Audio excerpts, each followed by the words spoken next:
Ya, kita bersua kembali sambil-sambil Syuhaida membawakan gambaran dan juga rumusan berkenaan tentang apa yang kita saksikan bersempena dengan Pilihan Raya Umum Dewan Undangan Negeri ke-15 untuk hari pengundian awal ini. Kita sempat menyelak sedikit rakan-rakan media kita menulis di akhbar dan sebagainya, banyak konotasi, banyak jangkaan dan juga banyak mungkin penulisan-penulisan yang menjangkakan suatu bentuk keadaan pada hari pengundian sebenar nanti. Cuma fokus kita pada pengundian awal ini amat menarik dan kita bawakan tetamu kita di studio untuk bercakap lanjut berkenaan tentang hari pengundian awal dan juga masih dalam tempoh berkempen untuk PRU DUN ke-15. Dan kita ucapkan selamat pagi dan juga selamat datang kepada Dr. G. Manimaran. Terima kasih. Welcome back ke studio kami pada pagi ini. Dan juga bersama kami Dr. Muhammad Syamsuddin Abdul Aziz yang merupakan pensyarakanan Center for Internship Training and Academic Enrichment Citra Universiti Malaya. Dr. G, barangkali boleh berikan sedikit pengenalan. Bagaimana sebenarnya komen pemerhatian doktor sejak pencalonan proses pencalonan pada tempoh hari sehingga sekarang, bagaimana doktor lihat perjalanan dalam tempoh berkempen ini? Terima kasih kerana kita jumpa. Saya rasa saya melihat bahawa kita dah masuk hari ke-10 dan ke-11 dan hari ini hari pengundian awal. Tinggal lagi beberapa harilah hari besar pada hari Sabtu 12 Ogos. Yeah. Tapi saya melihat bahawa satu perkara yang menarik ialah tentang isu-isu yang dibangkitkan. Kempen memanglah panas kali ini. Banyak isu-isu nasional, isu peringkat negeri dan peringkat tempatan banyak dibangkitkan. Makin panas minggu ini. Panas.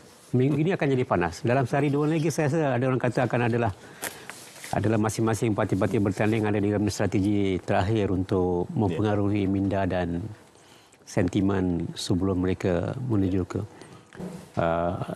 hari pengundian yang sebenar pada 12 hari bulan ini, hari Sabtu ni. Isu satu, lepas tu adalah macam-macam kajian. Tapi bila masuk hari ini, minggu ni, ramai orang bertanya satu soalan saja, siapa nak menang? Siapa bakal menang? Ya, bakal. Siapa nak menang, siapa akan menang, siapa akan berpeluang untuk membentuk kerajaan. Itulah cakap-cakap sekarang. Ya, selain lepas isu, minggu pertama lebih kepada isu. Di mana saja saya pergi, orang katanya, apakah kiraan-kiraan yang ada. Ada yang tanya siapa akan ada kata 6-0 ke 5-1 ke 3-3 ke 4-2. Itulah teori-teori yang digunakan. 4-1, 5-1 bermaksud blok mana yang akan menang dan akan membentuk kerajaan. So saya rasa lebih kurang 70 hingga 75% dah pengundi dah buat keputusan nak undi siapa. Itu pun menarik juga. Dan kita berharap benda itu akan diterjemahkan dalam bentuk peratusan akan keluar mengundi. Satu lagi aspek ialah ada juga yang mengatakan bahawa peratusan keluar mengundi mungkin kecil daripada berbanding dengan 2018 ataupun yang khususnya yang baru 10 bulan lepas, bulan November. Kita hanya capai 74% peratusan keluar mengundi nasional untuk parlimen dan 3 negeri keseluruhan. So ada itulah dalam selepas penamacalan 29 Julai hari itu, inilah perkara-perkara yang mendapat perhatian. Isu yang besar, isu-isu yang telah diminta jangan ditimbulkan masih timbul juga. Dan kita juga, saya sebagai pemerhati pemerhati pilihan raya, saya melihat tentang perkara-perkara yang kita boleh buat penambahbaikan dari sudut proses dan perjalanan pilihan raya, pengurusan pilihan raya. Itu kita mungkin selepas. Tapi secara keseluruhan pilihan raya kali ini memang unik, memang mencabar, menarik pun. Walaupun 6 negeri, tapi pilihan raya macam satu negara. Dan fokus di Lembah Kelang. Lembah Kelang yang dekat dengan pusat pentadbiran persekutuan. Dan banyak juga hot seats. Hot seat banyak. Saya melihat sebagai kursi-kursi yang menjadi fokus. Daripada saya mengatakan hot seat, kursi panas, kursi berfokus. Kalau hot seat itu saya rasa terhad dalam 2025. Kalau fokus tu Saya melihat ada hampir 60-65. Okey.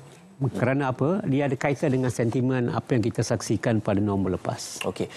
Dr. G, sebelum kita beralih kepada proses perjalanan pilihan raya itu, molek kiranya kerana kita masih dalam tempoh berkempen. Maka kalau kita berwahana atau bercerita tentang tempoh berkempen, akan ada suatu peraturan yang perlu kita patuhi, yang perlu kita ikuti, iaitu peraturan pilihan raya dan juga akta aksara pilihan raya. Itu kita akan bereskan bersama Dr. seketika nanti. Saya beri ruang kepada Dr. Syamsino menjawab persoalan yang banyak dibangkitkan, ya, pemboleh ubah yang diguna pakai dalam menentu sahkan keputusan yang akan terbit dan akan tiba nanti. Ini mungkin jangkaan di peringkat awal saja.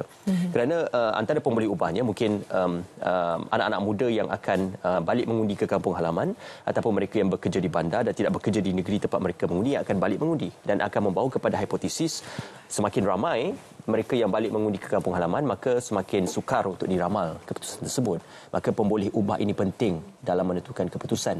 Di beberapa negeri, apa mungkin pemboleh ubah ini boleh kita gambarkan sebagai suatu sentimen ataupun suatu naratif yang boleh mengubah keputusan langsung dalam negeri-negeri yang menjadi hot seat ataupun perhatian ini? Assalamualaikum warahmatullahi wabarakatuh. Salam sejahtera. Terima kasih atas jemputan. Berbalik kepada soalan, saya rasa umumnya kalau kita lihat pada ilmu sains politik lah, untuk kita nak melihat sudut pandang bagaimana pengundian ataupun pola pengundian itu, kita boleh lihat daripada 3 aspek. Pertama adalah pendekatan sosiologikal, bagaimana kelas, bangsa, etnik dan sebagainya. Dan kemudian kita juga boleh melihat daripada sudut pandang identifikasi parti. Ya. Maknanya parti ini dikaitkan dengan apa, parti ini dikaitkan dengan apa.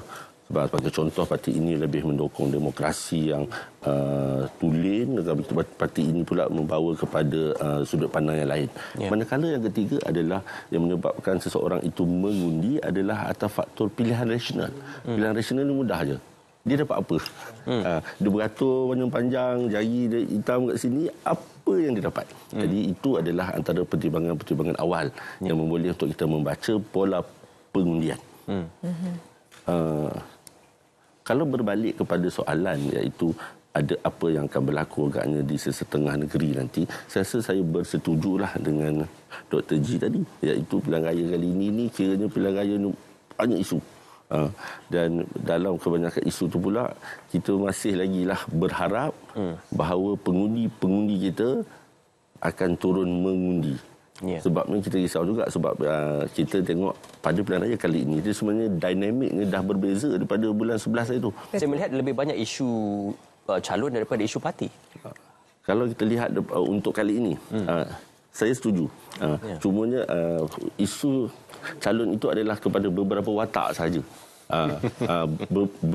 Beberapa watak berbanding dengan parti secara keseluruhan. Saya kira pilihan raya pada kali ini, pertumbungan di antara parti ini dia kurang berbanding dulu, sebabnya pada pilihan raya yang lepas, PIK 2015, kita terbahagi kepada, kita kata, 3 blok utama.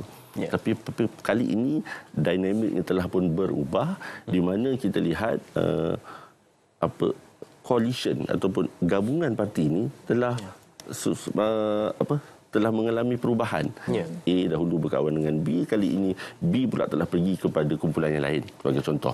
Jadi keadaan-keadaan ini sebenarnya memberikan pilihan kepada pengundi, dan pengundi memerlukan kita boleh katakan perjalanan kempen yang boleh nak memikat dia di atas kepelbagaian isu yang dipersembahkan kepada pengundi dalam tempoh 10 hari. Satu lawan satu, apa lebih mudah untuk pengundi membuat pilihan? Saya kira je. Satu lawan satu, sebabnya sama ada A atau B. Tetapi membuat pilihan ni dia ada, ialah macam kita makan, kita pergi makan buffet contohnya, ada macam-macam pilihan. Pilihan banyak kita pening, tapi bila pilihannya 2, mana kita nak makan, kita lihat kepada kita punya kecenderungan. Soalnya apa pilihan itu lebih baik? Soal apa pilihan itu lebih baik, itu satu persoalan yang saya kira penting untuk dijawab oleh calon dan juga parti. Apa yang dia nak persembahkan, apa yang dia nak jual. menarik sebenarnya Prof sebut tentang apa yang penting pun sebenarnya pengundi kena keluar terlebih dahulu menjalankan tanggungjawab masing-masing. Dan Jentera Parti sebenarnya saya pasti sedang giat memastikan semua akan turun menjalankan tanggungjawab mereka. Juga kita ingin ke lokasi Ismail untuk bersama rakan-rakan pelapor kita dan Shu telah